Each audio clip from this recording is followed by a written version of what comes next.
Hello viewers, আমি আসলে মাঠের মধ্যে গেছিলাম। কেন গেছিলাম আপনাদের বলবো, তবে সেই সাথে আপনাদের সাথে কিছু আলোচনা করব। আর আপনারা সবাই ভালো আছেন ইনশাল্লাহ, আশা করি ভবিষ্যতে ভালো থাকবেন, প্রিয় মানুষটাকে নিয়ে সুখে থাকবেন। আমার হাতে কি আছে দেখাবো অবশ্যই। আমার হাতে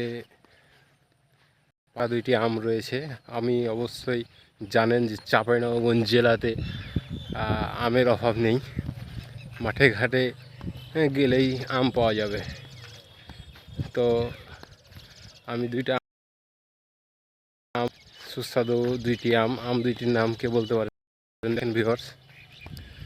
তো ফাউল একটা ভিডিও, সবাই লাইক করে শেয়ার করে দিবেন। আম দুইটির নাম হচ্ছে রূপালী আম। আর এই রূপালী আম খেতে ভালোই মিষ্টি, মধুর মতো মিষ্টি। আর তার সাথে গাছ পাকা আম কথাই আলাদা, গাছ পাকা আমের আলাদাই স্বাদ হয়। তো এই নিয়ে আমার ছোট্ট একটি ব্লগটি সাবস্ক্রাইব করে দেবেন চ্যানেলটি, আর একটি লাইক একটি শেয়ার করে দিবেন।